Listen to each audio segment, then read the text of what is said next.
What's the brand of cricket they are playing bro. ಏನು ಆಡ್ತಾವ್ರೆ SRH ಅವರು. ಇವತ್ತು reverse ಆಗುತ್ತೆ ಅಂದ್ಕೊಂಡಿದ್ದೆ ಲಾಸ್ಟ್ ಮ್ಯಾಚ್ಗಿಂತ.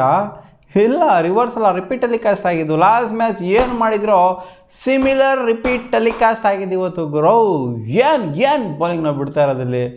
ಇವ್ರು ಬ್ಯಾಟಿಂಗ್ ಬಿಟ್ಟಾಕಿ ಅದು ಗೊತ್ತಿರೋದೇ ಅಭಿಷೇಕ್ ಶರ್ಮಾ ಯಾವಾಗಲೂ ಚಿನ್ನ SRH ಚಿನ್ನ ಅದು ಅಂತ. ಲಾಸ್ಟ್ ಮ್ಯಾಚ್ ಏನು ಮಾಡಿದ್ರು, ಈ ಮ್ಯಾಚ್ನೂ ಕೂಡ ಅದಕ್ಕಿನ್ನ ವಿಪರೀತವಾಗೇ ಮಾಡಿಬಿಟ್ರು.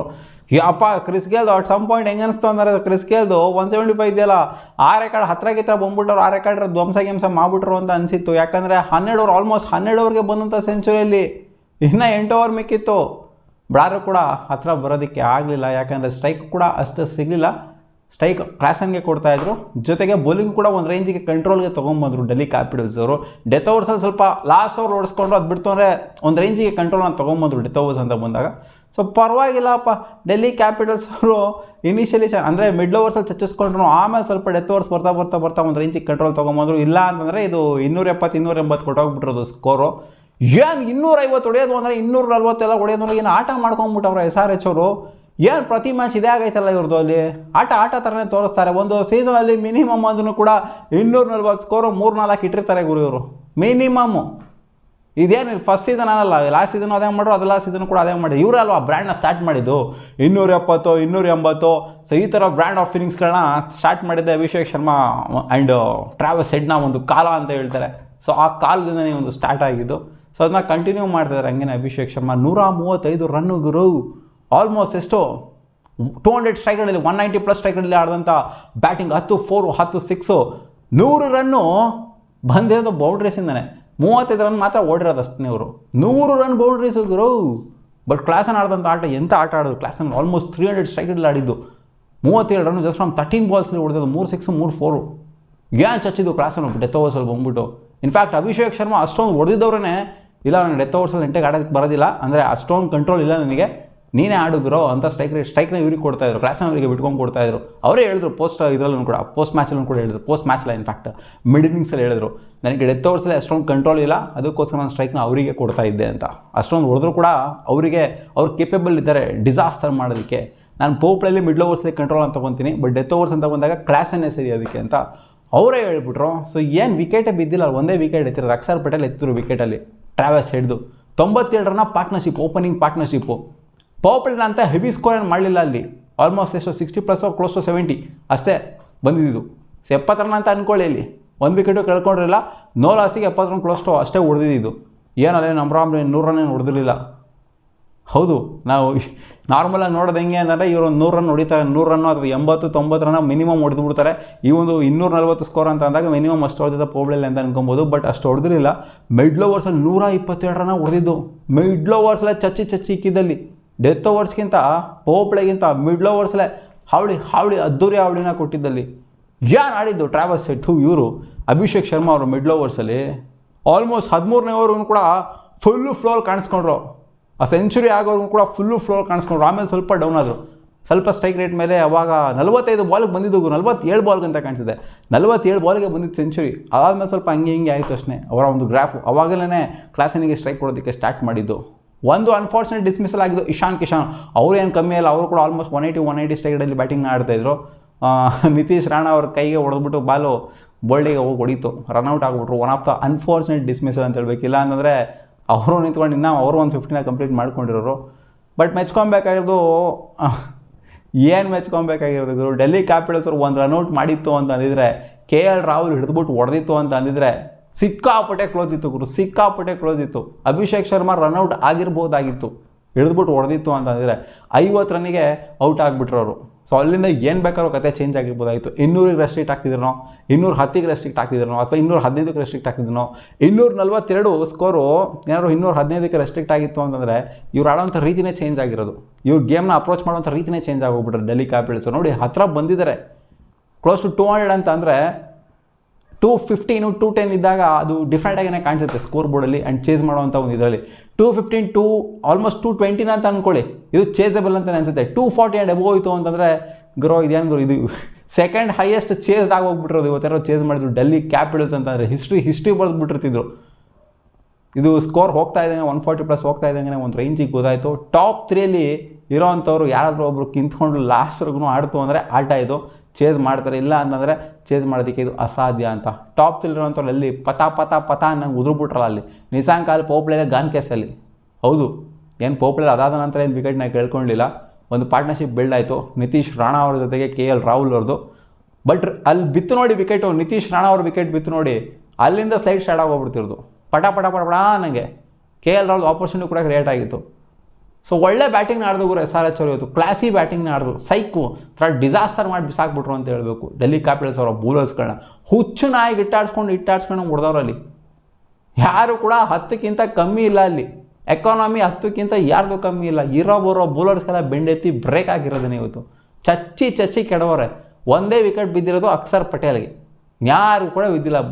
ಅಕ್ಷರ್ ಪಟೇಲ್ಗೂ 10ಕ್ಕಿಂತ ಮೇಲ್ಗಡೆ ಇದೆ ಎಕಾನಮಿಯಲ್ಲಿ, ಯಾರು ಕೂಡ ಬಿಟ್ಟಿಲ್ಲ, ಇಟ್ಟಾಡ್ಸ್ಕೊಂಡು ವಾಂಚಿರೋದು. ಸೊ ಇದನ್ನ ಚೇಸ್ ಮಾಡ್ತಿಕ್ಕಂತ ಬಂದಂಥ ಡೆಲ್ಲಿ ಕ್ಯಾಪಿಟಲ್ಸು ನಿಸಾಂಕ ಮೇಲೆ ಸಿಕ್ಕಾಪಟ್ಟೆ ಎಕ್ಸ್ಪೆಕ್ಟೇಷನ್ ಇತ್ತು. ಈ ಒಂದು ಟಾರ್ಗೆಟ್ ಚೇಸ್ ಮಾಡೋಂಥ ಟೈಮಲ್ಲಿ KL ರಾಹುಲ್ ಸ್ವಲ್ಪ ನಿಧಾನಕ್ಕೆ ಆಡಲಿ, ನಿಸಾಂಕ ಫ್ರೀ ಹ್ಯಾಂಡ್ ಬಿಟ್ಬಿಡೋಣ. ನಿಸಾಂಕ ಅಂದರೆ ಅವರು ಆ ಥರ ಲಾಜಿಕ್ ಇಟ್ಕೊಂಡು ಬಂದಿರು ಅಂತ ಕಾಣಿಸುತ್ತೆ. ಬಟ್ ಅಲ್ಲಿ 2 ಕೂಡ ಬರಬೇಕಾಗಿತ್ತು ಸ್ಕೋರು. ನಿಸಾಂಕ ಮಾತ್ರ ಹೊಡಿಬೇಕಾ, KL ರಾಹುಲ್ ನಿಂತ್ಕೊಂಡು ನೋಡ್ತಾ ಇರಬೇಕಾ? 243 ಇದಾಗಿರು ಟಾರ್ಗೆಟು, ನಿಂತ್ಕೊಂಡು ನೋಡೋದಿಲ್ಲ. 2 ಎಂಡಲ್ಲಿ ಕೂಡ ಸ್ಕೋರ್ ಬರಬೇಕು ಅನ್ನೋದು ಗೊತ್ತಿತ್ತು. ಸೊ ಹೊಡೆಯೋಕ್ಕೆ ಹೋಗ್ಬಿಟ್ಟೆ ನಿಸಾಂಕ ಅವರು ಕ್ಯಾಚ್ ಕೊಟ್ಬಿಟ್ಟು ಗಾನ್ ಕೇಸ್ ಆಗಿತ್ತು. ಸೊ ಓಪ್ಲೇ ಮಿಡ್ ಆಫ್ ಅಲ್ಲಿ ಕ್ಯಾಚ್ ಕೊಟ್ಬಿಟ್ಟು ಹೊಡೋದ್ರು. ಸೊ ಅವ್ರು ಔಟ್ ಆಗ್ತಾ ಇದ್ದಂಗೆ ಒಂದು ಪಾರ್ಟ್ನರ್ಶಿಪ್ ನಿತೀಶ್ ರಾಣಾ ಅವರು ಆ್ಯಕ್ಚುಲಿ ಚೆನ್ನಾಗಿ ಆಡಿದ್ರು, ಮೆಚ್ಕೊಬೇಕು. 30 ಬಾಲಿಗೆ 157 ರನ್ ಹೊಡೆದಿದ್ದಾರೆ. ಸೊ ಆಡಿದ್ರು, ಅವ್ರ ಕೈಲಾದಷ್ಟು ಕೂಡ ಆಡಿದ್ರು. ಫಸ್ಟು ಇನಿಷಿಯಲಿ ಸ್ವಲ್ಪ ಸ್ಟ್ರಗಲ್ ಮಾಡ್ತಾಯಿದ್ರು, ಆಮೇಲೆ ಸ್ವಲ್ಪ ಕನ್ವರ್ಟ್ ಮಾಡಿದ್ರು. 50 ಅಂತೂ ಕಂಪ್ಲೀಟ್ ಮಾಡಿದ್ರು. KL ರಾಹುಲ್ ಸಿಕ್ಕಾಪಟ್ಟೆ ಸ್ಟ್ರಗ್ಲಿಂಗ್ ಆಗಿ ಕಾಣಿಸ್ತಾಯಿದ್ರು ಇವತ್ತು. ಸಿಕ್ಕಾಪಟ್ಟೆ ತಿನ್ಕಾಡಿ ತಡೆದಾಡಿ ಏನೇನೋ ಮಾಡ್ತಾಯಿದ್ರು. ಹೊಡಿಬೇಕು ಒಂಥರ ಬಲ ಕೊಟ್ಟು ಹೊಡಿಯೋಕೆ ಹೋಗ್ತಿದ್ರು. ಟೈಮ್ ಮಾಡೋದಕ್ಕಿಂತ ಟೈಮ್ ಮಾಡೋದಕ್ಕಿಂತ ಏನೋ ಸಿಕ್ಕಾಪಟ್ಟೆ ಸ್ಲೋ ಆಗಿ ಬರ್ತಾಯಿದೆ ಬಾಲು ಅನ್ನೋ ಹತ್ರ. ಅವರು ಯಾವ ಥರ ವೇರಿಯೇಷನ್ ಇಟ್ಕೊಂಡಿದ್ರೆ ಗುರು ಡೆಲ್ಲಿ ಇವರು SRH ಅವರು ಎಂಥ ಬೌಲಿಂಗ್ನ ಮಾಡ್ತಾ ಇರೋದು. ಹೆಂಗಿತ್ತು ಗುರು ಇವರ ಬೌಲಿಂಗು. ಆ ಉನಾಥ್ ಕಾಟ್ ಅವರು ಇವ್ರನ್ನೆಲ್ಲ ಹಾಕ್ಕೊಂಡು ಸೀಸನ್ ಸ್ಟಾರ್ಟಿಂಗಲ್ಲಿ ಜಾತ್ರೆ ಬೌಲಿಂಗ್ ಅಂತ ನಾನು ಹೇಳಿದ್ದೆ. ಬಟ್ ಇವಾಗ ಏನಾಗಿದೆ ಇವರ ಬೌಲಿಂಗು, ಯಪ್ಪ ಸೈಕ್ ಬೌಲರ್ಸ್ ಆಗೋಗ್ಬಿಟ್ಟಿದ್ದಾರೆ. ಹುಸೇನ್ ಮಾಡ್ತಾ ಇರೋದು ಎಂಥ ಬೌಲಿಂಗ್, ಎಂಥ ಒಂದು ವೇರಿಯೇಷನ್ಗಳನ್ನ ಇಟ್ಕೊಂಡಿದ್ದಾರೆ. ಇಶಾನ್ ಮಾಲಿಂಗ ಎಂಥ ವೇರಿಯೇಷನ್ಗಳನ್ನ ಇಟ್ಕೊಂಡಿದ್ದಾರೆ. ಸೈಕ್ ಆಗ್ಬಿಟ್ಟೆ ಗುರು ಅವ್ರ ವೇರಿಯೇಷನ್ಗಳನ್ನ ನೋಡ್ಬಿಟ್ಟು. ನಿಜವಾಗ್ಲೂ ಕಳೆದೋದೆ. ಆ ಹರ್ಷ್ ದುಬೆ 2 ಓವರಿಗೆ 3 ವಿಕೆಟು, ಇಶಾನ್ ಮಾಲಿಂಗ ಲಾಸ್ಟ್ ಮ್ಯಾಚಲ್ಲಿ 4 ವಿಕೆಟ್, ಈ ಮ್ಯಾಚಲ್ಲಿ 4 ವಿಕೆಟು, ಸೀರೀಸ್ ಆಫ್ ವಿಕೆಟ್ಸ್ ಎತ್ತುತ್ತಾ ಇದ್ದಾರೆ. ಬ್ಯಾಕ್ ಟು ಬ್ಯಾಕ್ ವಿಕೆಟ್ಸ್, ಹ್ಯಾಟ್ರಿಕ್ಕಿಗೆಲ್ಲ ಹೋಗ್ತಾ ಇದ್ದಾರೆ. ಏನಾಗಿದೆ ಅಲ್ಲಿ SRHKಲ್ಲಿ? ಹುಸೇನ್ ನಾನು ಅವತ್ತೇ ಹೇಳಿದ್ದೆ, ಫಸ್ಟ್ ಮ್ಯಾಚಲ್ಲಿ ಪ್ರಫುಲ್ ಅವರು ಆಡಿದ್ರು, ಹುಸೇನ್ ಅವರು ಆಡಿದ್ರು. ಬಟ್ ಪ್ರಫುಲ್ ಅವರು ಫಸ್ಟ್ ಓವರಲ್ಲೇ 3 ವಿಕೆಟ್ ಇದ್ರೂ ಸಹ ನನಗೆ ಹುಸೇನ್ ಅವರು ಸಿಕ್ಕಾಪಟ್ಟೆ ಇಂಪ್ರೆಸ್ ಮಾಡಿದ್ದಾರೆ ಅಂತ ಹೇಳಿದ್ದೆ ನಾನು. ಹೌದು ನೋಡಿ, ಹುಸೇನ್ ಅವರು ಪದೇ ಇಂಪ್ರೆಸ್ ಮಾಡ್ತಾ ಇದ್ದಾರೆ. ಯಾಕಂದರೆ ಆ ಥರ ಡೆಲಿವರಿಗಳನ್ನ ಹಾಕಿದ್ರೆ ಹೌದು ಅವ್ರಿಗೆ ವಿಕೆಟ್ಸ್ ಅಷ್ಟು ಚೆನ್ನಾಗಿ ಬೀಳ್ತಾ ಇಲ್ಲದೆ ಇರ್ಬೋದು, 1 ವಿಕೆಟ್ 2 ವಿಕೆಟ್ ಬೀಳ್ದಿರ್ಬೋದು. ಬಟ್ ಆದರೂ ಕೂಡ ಸಿಕ್ಕಾಪಟ್ಟೆ ಇಂಪ್ರೆಸಿವ್ ಬೌಲಿಂಗ್ನ ಮಾಡ್ತಾ ಇದ್ದಾರೆ. KL ರಾಹುಲ್ ಔಟ್ ಮಾಡಿದಂಥ ರೀತಿ ಅದು ಬ್ಯಾಡ್ ಬಾಲೇನೇ, ಏನಂತ ಗುಡ್ ಬಾಲ್ ಏನಿಲ್ಲ. ಫುಲ್ ಟಾಸ್ ಬಾಲಿಗೆ ಔಟ್ ಆಗಿದೆ ಅಲ್ಲಿ KL ರಾಹುಲ್. ಗುಡ್ ಬಾಲಿಗೇನು ಔಟ್ ಆಗಿಲ್ಲ ಅಲ್ಲಿ, ಫುಲ್ ಟಾಸ್ ಬಾಲಿಗೆ ಕ್ಯಾಚ್ ಕೊಟ್ಬಿಟ್ಟು ಔಟ್ ಆದರು. KL Rahul something is missing ಅಂತ ಅನಿಸಿದೆ KL ರಾಹುಲ್ ಬ್ಯಾಟಿಂಗಲ್ಲಿ. ಮುಂಚೆ ಆಡ್ತಾ ಇಲ್ಲ KL ರಾಹುಲ್, ಅದು ಕ್ಲಿಯರ್ ಕಟ್ಟಾಗಿ ಗೊತ್ತಾಗ್ತಿದೆ ನಮಗೆ. ಆ ಒಂದು ಪೊಸಿಷನಿಗೆ ಬರೋದ್ರಲ್ಲಿ ಇದೆಯಲ್ಲ, ಅದರಲ್ಲಿ ಏನೋ ಒಂಥರ ವಿಯರ್ಡಾಗಿ ಕಾಣಿಸ್ತಾ ಇದೆ. ಒಂಥರ ಅವ್ರ ಇನ್ನಿಂಗ್ಸ್ನ ಫೇಸ್ ಮಾಡೋ ರೀತಿಯೇ ಚೇಂಜ್ ಆಗೋಗ್ಬಿಟ್ಟಿದೆ. ನಿಜವೂ ಅವರ ಒಂದು ಪೊಸಿಷನಲ್ಲೇ ಗೊತ್ತಾಗ್ಬಿಡ್ತಾ ಇದೆ ಏನೋ ಚೇಂಜ್ ಆಗಿದೆ KL ರಾಹುಲಲ್ಲಿ ಅಂತ. ಸೊ ಏನು ಚೇಂಜ್ ಆಗಿದೆ ಅಂತ ಕಾಮೆಂಟ್ ಸೆಕ್ಷನಲ್ಲಿ ಹಾಕಿ. ಅವರು ಅಪ್ರೋಚ್ ಮಾಡೋವಂಥದ್ದು ಇದೆಯಲ್ಲ, ಬಾಲ್ನ ಅಪ್ರೋಚ್ ಮಾಡೋವಂಥ ರೀತಿ ಇದೆಯಲ್ಲ, ಅದೇ ಚೇಂಜ್ ಆಗೋಗ್ಬಿಟ್ಟಿದೆ. ಯಾಕೋ ಒಂಥರ ಕಾಣಿಸ್ತಾ ಇದೆ.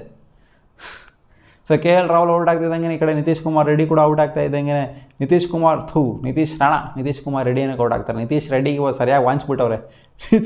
ನಿತೀಶ್ ರೆಡ್ಡಿ ಕೈಲಾಸ ಕಾಣಿಸ್ಬಿಟ್ಟವ್ರೆ. ಎಷ್ಟು 50+ ರನ್ಸ್ ಅವರೊಬ್ಬರಿಗೆ ವಾಂಚಿರೋದು, ಅವರೊಬ್ಬರೇ ಕಾಸ್ಟ್ಲಿ ಆಗಿದೆ. ಎಲ್ಲರೂ ಕೂಡ ಆಲ್ಮೋಸ್ಟ್ ಎಕನಾಮಿಕಲ್ ಸ್ಪೆಲ್ಗಳನ್ನೇ ಮಾಡಿದ್ದಾರೆ. ಡೇವಿಡ್ ಮಿಲ್ಲರ್ ಬರ್ತಾರೆ, ಯಾಕೆಂತಂದರೆ ಅಲ್ಲಿ ಜಾಸ್ತಿ ಬೇಕಾಗಿತ್ತು. ಸ್ಕೋರಿಂಗ್ ರೇಟು ಜಾಸ್ತಿನೇ ಇತ್ತು ಅಲ್ಲಿ, ರಿಕ್ವೈರ್ಡ್ ರೇಟು ಆಲ್ಮೋಸ್ಟ್ 15 ಇತ್ತು. 15ಗಿಂತ ಜಾಸ್ತಿನೇ ಆಗ್ಬಿಟ್ಟಿದೆ ಅಂತ ಕಾಣಿಸುತ್ತೆ ಡೇವಿಡ್ ಮಿಲ್ಲರ್ ಬಂದಂಥ ಟೈಮಲ್ಲಿ.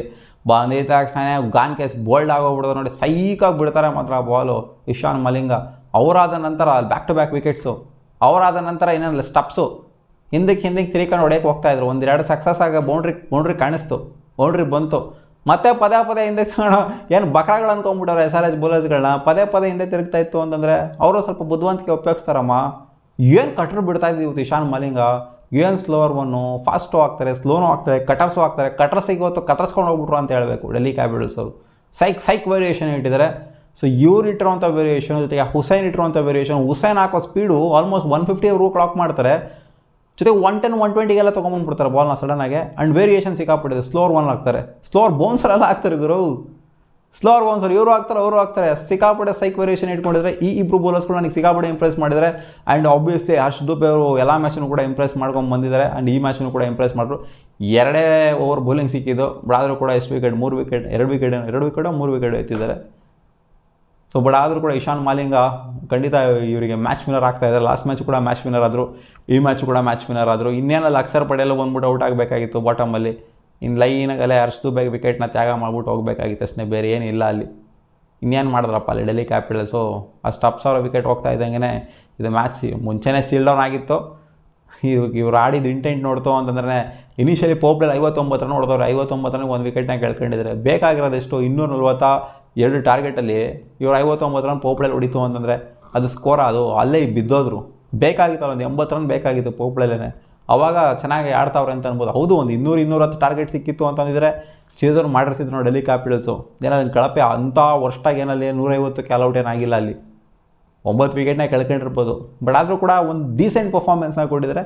ಬಟ್ ಬ್ಯಾಟಿಂಗಲ್ಲಿ ಸಿಕ್ಕಾಪಟ್ಟೆ ಚೆನ್ನಾಗಿ ಚಚ್ಚಿಸ್ಕೊಂಡ್ಬಿಟ್ರು SRH ಅವ್ರ ಕೈಲಿ. ಸೊ ಅದನ್ನೇ ಮುಳುವಾಗಿದ್ದು ಇವರಿಗೆ. ಎಕ್ಸ್ಪೆಷಲಿ ಆ ಒಂದು ರನ್ಔಟ್ ಏನಿದೆ ಅದನ್ನು ಹಿಡಿದು ಹೊಡೆದಿತ್ತು ಅಂತಂದಿದ್ರೆ ಖಂಡಿತ ಏನಾರು ಆಗಿರೋದು ಇವತ್ತು. ಮತ್ತೆ ಸಿಗುವ ಮುಂದಿನ ವಿಡಿಯೋದಲ್ಲಿ ನಿಮ್ಗೆ ಏನಿಸ್ತು ಇವತ್ತಿನ ಮ್ಯಾಚು ಕಾಮೆಂಟ್ ಸೆಕ್ಷನಲ್ಲಿ ಹಾಕಿ ಮಗ.